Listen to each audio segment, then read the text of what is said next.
دا حافظان دا ګلونه دي ګلونه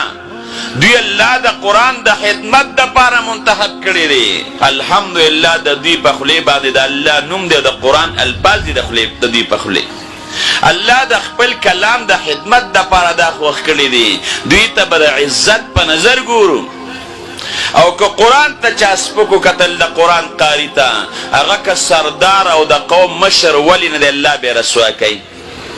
علماء پسې به سپکه نه وي علماء پسې به غلطې خبرې نه کوي مدرسې پسې به خبرې نه کوي حافظانو پسې به خبرې نه کوي ښکلې زندګي به تېره کوي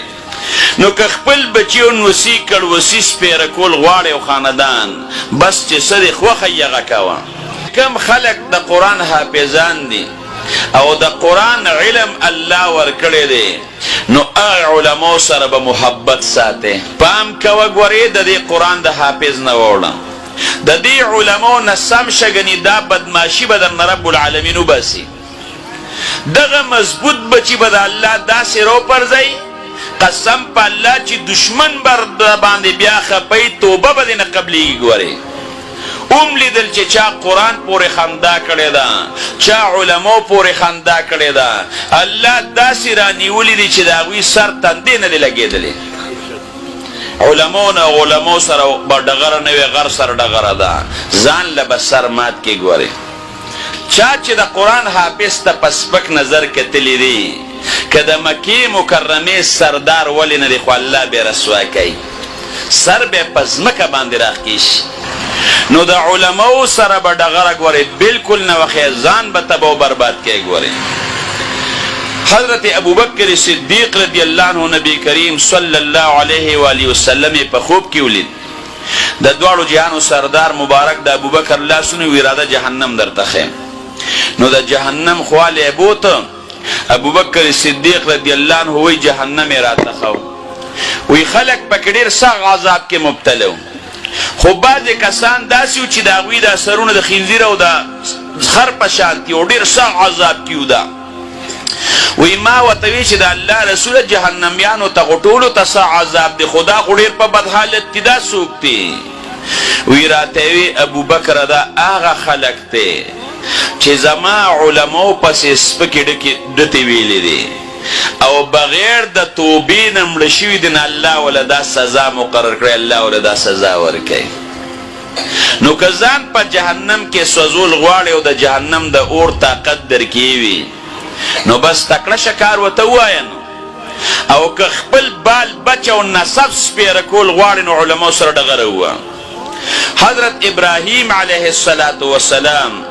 چې کله نمرود بادشاه په اور کې ورغورځو نو تاسو ته پته یو کربوړی راغی او هغې اور له بې پوکې ورکو چې دا اور نورم تیز شي نو د هغې کربوړي په پوکي باندې اور تیزېده تپوس ته نه کوم تیزېده نه خو د الله پیغمبر سره حسد وکړه عناد بغض او دشمني یې وکړه نو د دواړو جهانو سردار مبارک وی چې چام در سور سره کې ولیده نو وی پړومبي ګزار به وجنه چې د مړک نو 50 سل نه کې دی پړومبي ګزار سره کده مړک او که پړومبي ګزار د مړ نه کو په دیم د مړ کرو 50 نه کې دی يرونو چې کوم سور سره د ابراهیم علیه السلام اور کې پروت او پوکي و نو دا هغه دی تاسو نه تاسو کوم هغه دی دا خو چته داغن وسې کړ وسې کو دی پردې دی او داغه خاندان دی خو چې پیغمبر سره دشمنی وکړه الله یا ټول خاندان سپېره ک چې په وجلې در تسل نه کې ملاويږي نن سبا خراشه غیبت اسم په جمعات کې ناروا دی او بیا چې لا غیبت په جمعات کې او د خدای کور کې اولاد خپل امام او استاد کې نو سم بیا ناروا دی زمان خلق خو چې د جمعات نرځي نو استاد پسې لګیا شي مولا پسې لګیا شي او د قرآن حافظ پسې لګیا شي غیبونه پکې لټوي پام کوه ګورې د دې قرآن د حافظ نه واوړه د دې علماو نه سم شګنې دا بدماشي به درنه رب العالمین وباسي